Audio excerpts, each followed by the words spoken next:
Благодарам, колишке Точи, за репликата, иако содржината на репликата не се однесуваше на мој одговор, повеќе се обративте на предлагачите на овој предлог закон.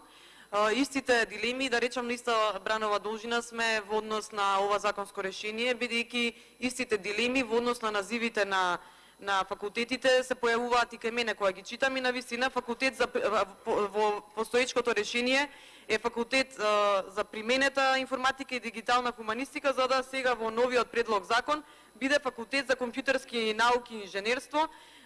За роботика е исто вакво ми е дилема дали баш тука треба таква област.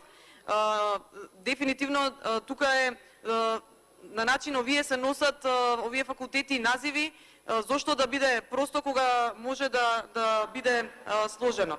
Инаку најзагрижувачки се бројот на уписи на упишани студенти во оваа студентска година. Пример, на студиите по хемија оваа година имаме запишано дури еден студент од слободни 30 места, и низа на шумарски факултет и така натаму, на природно-математичкиот факултет. Колку се помалку имаме запишани студенти, и таму треба да се насочи вниманието за подобрување на образованието, а не на вака несуштински предлог законски решенија. Благодарам. Ви благодарам и вам.